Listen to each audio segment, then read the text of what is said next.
할렐루야. 목요 아침 묵상을 담당하는 시카고 나세렛교회 양정성 목사입니다. 오늘도 하나님 말씀을 통해서 승리하는 귀한 시간 되기를 간절히 소망합니다. 오늘 우리에게 주시는 말씀은 고린도전서 2장 1절로 9절 말씀 내겠습니다. 제가 읽겠습니다.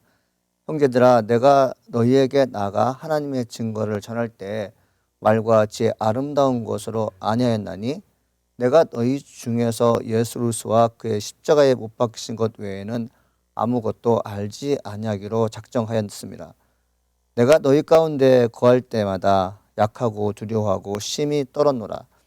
내 말과 내 전도함이 설득력 있는 지혜의 말로 하지 아니하고 다만 성령의 나타나심과 능력으로 하여 너희 믿음이 사람의 지혜에 있지 아니하고 다만 하나님의 능력에 있게 하려 하였노라. 그러나 우리가 온전한 자들 중에서는 지혜를 말하노니 이는 이 세상의 지혜가 아니요 또 이 세상에서 없어질 통치자들의 지혜도 아니요 오직 은밀한 가운데 있는 하나님의 지혜를 말하는 것으로서 곧 감추었던 것인데 하나님이 우리의 영광을 위하여 만세전에 미리 정하신 것이라. 이 지혜는 이 세대의 통치자들이 한 사람도 알지 못하였나니 만일 알았더라면 영광의 주를 십자가에 못 박지 아니하였으리라.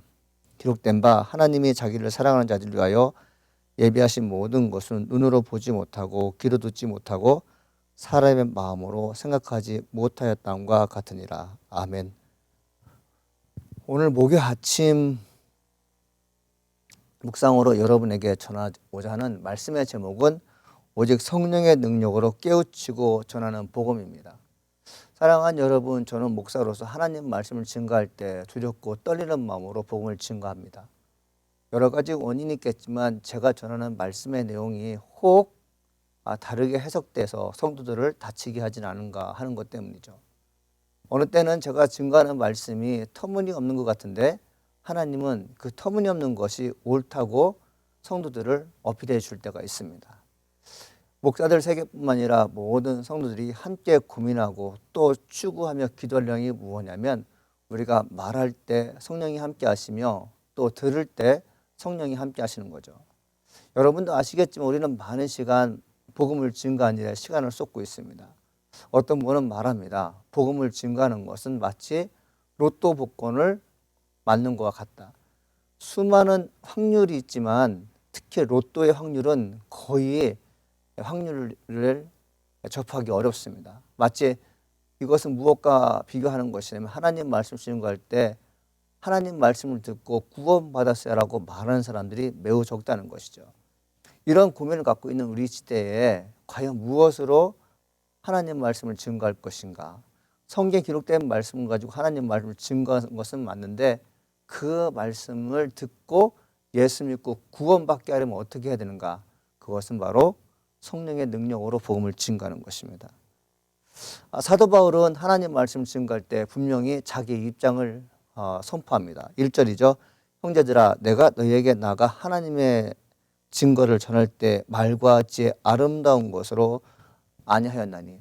솔직히 저 역시 하나님 말씀을 증거할 때 아름다운 것, 지혜로운 말, 수사학적인 기법으로 사람의 마음을 사로잡기를 원합니다. 그러나 사람의 마음을 감동시킬 수는 있겠지만 그들이 예수 믿고 구원받게 하지는 못한다는 거죠. 인간의 입술은 사람을 잠시 흥겹게 할 수 있고 잠시 감동을 줄 수 있어요. 그리고 나 자신을 많이 따르게 할 수 있죠. 그러나 우리가 전하는 복음의 목적은 그것이 아닙니다. 예수 믿고 구원받게 하는 것이죠. 예수를 영접하게 하는 것이죠.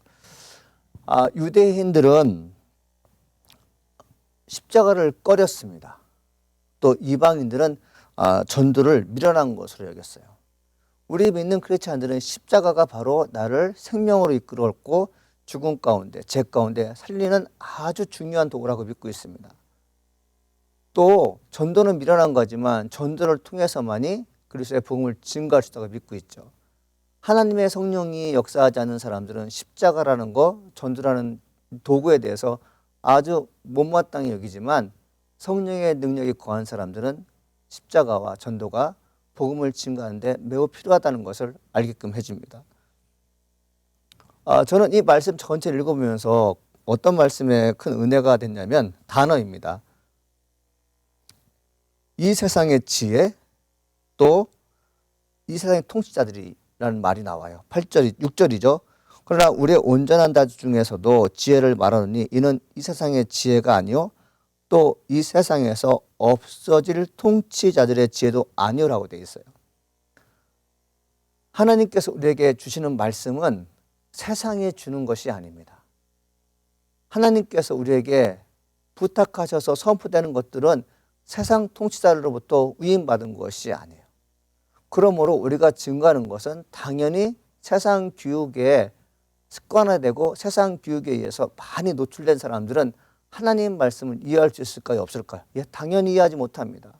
만일에 하나님 말씀이 증거될 때 세상 교육에 많이 익숙한 사람이 예수 그리스도의 복음을 증거할 때 듣고 구원받았다면 그는 놀라운 것이에요. 그 사실 자체가 사람이 한 게 아니죠. 바로 성령이 함께 하신 거죠. 7절입니다. 오직 은밀한 가운데 있는 하나님의 지혜를 말하는 것으로서 곧 감추었던 것인데 하나님이 우리의 영광을 위하여 만세전에 미리 정하신 것이라 되어 있어요. 하나님의 지혜가 뭐라고요? 우리가 지금 몰라요. 앞으로도 모를 수 있어요. 그러나 성령이 인도함 받는 사람은 무엇이냐면 하나님의 지혜가 예전부터 미리 정해진 것인데 아주 오래전부터 정해진 것으로서 태초부터 전해진 거라고 이렇게 말씀하고 있어요. 하나님 말씀을 증거하는 성도들의 입술이 하나님의 지혜를 가질 때 복음이 가능해집니다. 여러분, 지혜는 하나님의 것이에요. 우리가 눈으로 보고 익히는 모든 것, 학습을 통해서 얻어진 것은 지식일 수 있으나 지혜는 무엇을 말하는가 하면 지식 위에 더 한층 더 높은 차원의 지식의 산물이 지혜인데 그 지혜는 하늘의 문을 열게 해줍니다. 예수를 믿고 구원 얻게 해줍니다.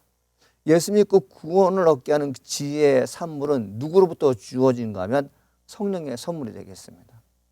성령의 선물을 받지 않고는 성령의 능력이 아니고서는 절대로 하나님 일 할 수 없습니다. 여러분, 우리 간혹 가다가 묻습니다. 하나님 일이 무엇이라고 묻죠. 저도 이거에 대해서 많은 시간 고민해 봤는데 요한복음 6장 29절에 이렇게 말씀하십니다. 예수께서 대답하여 이르시되 하나님께서 보내신 일을 믿는 것이 하나님의 일이니라. 예수께서 뭐라고 말씀하셨어요? 하나님을 믿는 것, 하나님께서 나를 보내신 것을 믿는 것이 바로 하나님의 일이라고 지금 말씀하고 있어요. 사랑하는 여러분, 사도 바울이 복음을 증거할 때 자기의 일의 목적이 예수를 믿게 하는 것처럼 오늘날 우리의 삶도, 우리의 삶의 목적도 그리스도의 복음을 증거하는 것인데 사람의 지혜, 사람의 아름다운 말로 사람을 설득해서 구원에 임하는 것이 아니라고 분명히 말씀하셨고, 뭐라고 말씀하시냐면 성령의 능력이 아니고서는 어느 한 사람도 구원에 이르게 할 수 없다. 여러분, 이것이 오늘날 우리에게 주신 키포인트가 되겠습니다. 사랑하는 성도 여러분, 성령의 능력을 힘입어서 복음을 증거하기를 간절히 소망합니다. 반드시 내 주변에 예수를 믿는 놀라운 기적의 사건을 경험하게 될 줄 믿습니다. 기도하겠습니다. 하나님 아버지, 감사합니다. 오늘도 우리에게 말씀하여 주시니 감사드립니다. 성령의 능력을 우리가 체험하게 도와주시옵시고 날마다 승리하는 우리가 되게 도와주시옵소서. 성령 충만한 하루가 될 간절히 소망하며 살아계신 예수님의 이름으로 기도합니다. 아멘.